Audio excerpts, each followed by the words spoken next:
Our second speaker for the affirmative, Bob Garnett. Help me welcome Bob Garnett.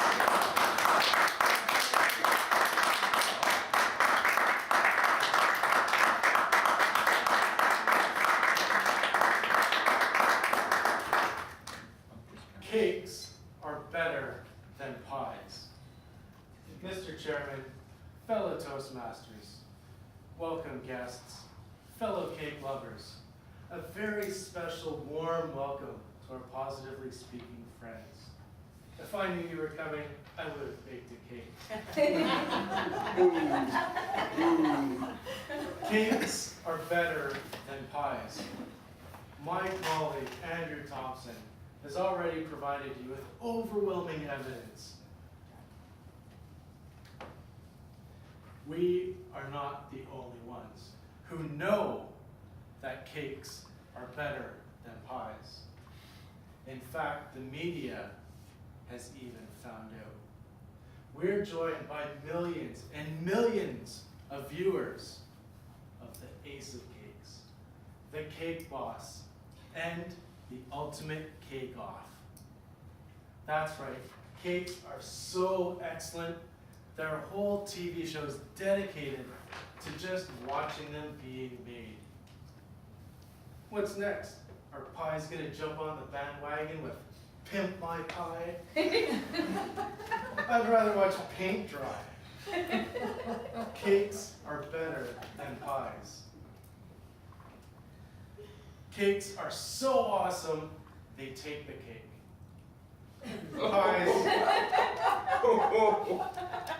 Pies, you have an identity crisis. You're a mathematical number that has no end. You're a popular form of chart. Your filling can be fruit, or it could be meat. Really? Get it together. What are you? For something so confusing, you're frustratingly so simple. If you don't believe me, ask Simple Simon. He once met a pieman. All you need is a crust and some stuff to throw in the middle. It's as easy as pie. In fact, you could say making a pie is a piece of cake.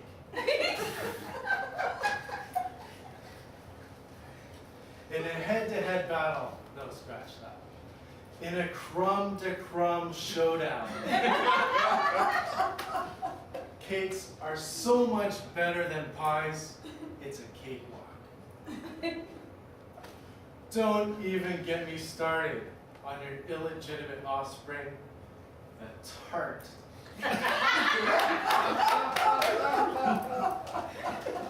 Cake's offspring is the cute, adorable cupcake, the miniature version of itself. There are even a few TV shows about them. Cupcake Girls and Cupcake Wars. Cakes are better than pies. You can have your pie and listen to it too. Did you know the alternative rock band Cake was in Vancouver last week? In fact, 1 week ago tonight, last Thursday, they were in town. They heard about this debate. They came to Vancouver. They thought it was February the 10th though. They decided to stay downtown and do a concert for a sold-out crowd. I bet many of the people in that crowd remember where they got their first taste of cake, from their loving mothers. If you know the words, join along. Patty cake, baker's man. Make me a cake as fast as you can. Roll it, cut it, and put it with the beat. Put it in the oven for baby and me. Yeah! That's one of the oldest and most well-known nursery rhymes in the world. Think back to when you were a child. What was one of the first things you made for your parents? Was a mud pie. My daughter made me a mud pie. I wouldn't even let her bring it into the house, never mind taking a bite of that thing. Cakes are better than pies. Now, ladies, if I could talk to you candidly for a moment. Would you like to slip in bed with a cow pie? Or hop on in with a beefcake? Men, would you rather see Nayla step out of a pie or pop out of a cake? Cakes are better than pies. I need to wrap up my arguments because I live in fear of the timer insulting me and telling me to shut my pie hole. Cakes are better than pies. Mr. Chairman.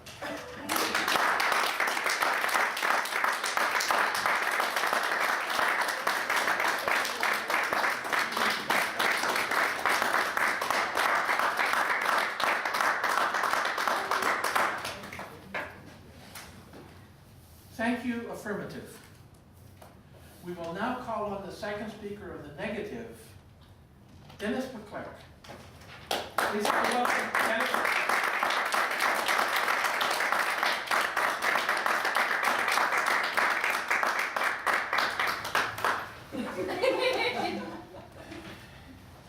That was a cakewalk.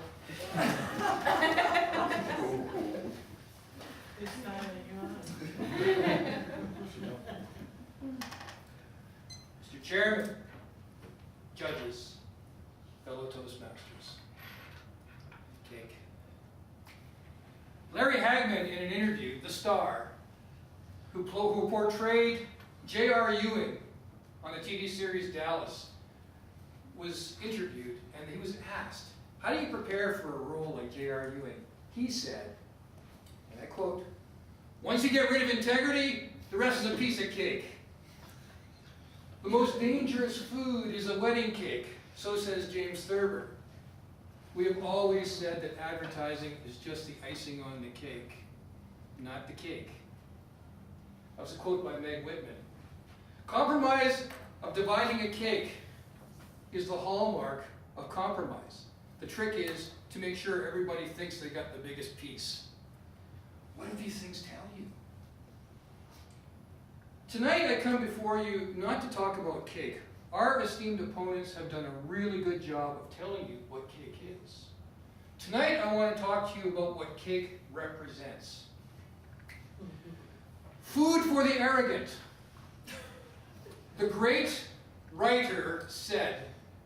And finally, the great princess, when informed of the plight of the masses of having no bread, quoted, "Qu'ils mangent la brioche," let them eat cake. The hallmark of the arrogant, the hallmark of people who turn their eyes and just look within their own sphere. Food for those who respect honest labor, a piece of cake. The quote was made, a piece of cake. A simple affair, something that doesn't require industry or dedication, something you could just sort of gloss through. A disrespect towards something that someone else, maybe of a lesser quality or a lesser ability, could take on as a real challenge and make something of their lives with that, a piece of cake.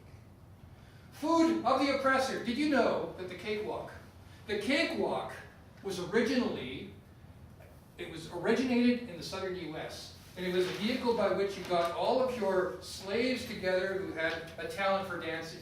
The most wild, elaborate dance, they were all put together for the entertainment of the slave owners. And the winner of the cakewalk got a piece of cake. Food of the spousal abuser. There's a little known tradition at weddings. It actually started during the Roman era where the groom would take the cake and break it over the bride's head. It was a symbol denoting mastery over the bride's virginity and over her life and her destiny from then on. There she was standing in a pile of crumbs, the property of the groom. Food of the frivolous.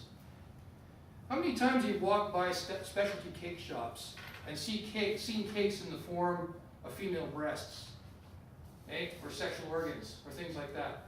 How many times have cakes portrayed something that you wouldn't allow your children to see? The novelty of cake denotes what it actually represents. And then there's the food of the vein. Big, huge cakes were mentioned. Towering, majestic, absolutely eye-catching cakes that were really never meant for food. What you have here, eggs, flour, things that sustain life, things that are resources for people to stay alive in this world, are suddenly dedicated towards a testimony, a monument to someone's vanity or ego. And likely will never be eaten because that's all it ever is supposed to be, is this big monument. And so, food of the vein, you remember what your mother said, don't play with your food. Someone else in this world would like to have that. They don't even have that. But here we have cake contests. And they're beautiful, but again, did you know that cake is a term from the Old Norse word, kaka? Look it up. I don't know what that means, but thanks. The insidious practices, it was mentioned by one of our esteemed opponents, of the practice of putting nickels in cakes. Well, that's all good and proper, but remember, the nickel in the cake is supposed to be a surprise. So imagine the surprise when you're trying to swallow this nickel. And so imagine the surprise of sitting in the doctor's office, waiting for him to be prescribed a laxative to get this nickel out of you. And then, of course, think about the poor candy store owner who's got to accept this nickel, not knowing where it came from. We also know that cakes are a very favorite vehicle for smuggling in files, right? The cake ring cake, and usually what happens is the guard will always cut up the cake to make sure. So the cake never looks as pretty as when it was delivered, for fear that there might be like a hacksaw or a file in it. Pressure of blowing out candles. I could never understand this. It is specifically assigned to cake. The pressure of blowing out the candle. If you're a young child and you're blowing out these candles and you fail, everybody goes, "Ah." Doesn't that leave a mark for a child? If you're a senior and they bring out this cake with, say, 90 candles in it, okay, and you don't get them all blown, of course you're not going to get them all blown out. You're lucky if you can keep your teeth in your mouth with all these candles on the cake. You know, the chances are, the chances are very likely that the poor guy is going to fill his pants as he's trying to huff and puff and blow up this cake. And everybody goes, "Ah," you know. So the experience might be good for those that are sitting there, but not necessarily for everybody else. In modern culture, the cake is the lie. In other words, the thing that you aspire for is not true. And everything that the corporation has told you is a lie. The cake is a lie. There's an alternative rock band named Cake. Okay? The lyrics are the point of view of the world as would have been thought of by the devil. Okay? Never a staple food, never a serious food, the food of tyrants, oppressors, and the ignorant, arrogant.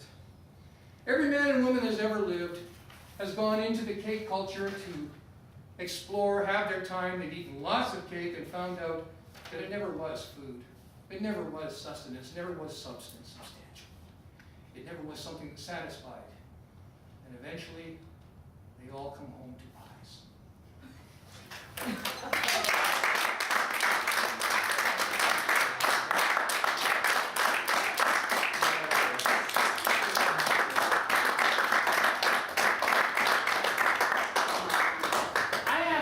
That was both interesting and humorous debate from our four participants. We are now going to break for 10 minutes. Madam Timer, would you please give us a 2-minute warning? The participants are permitted to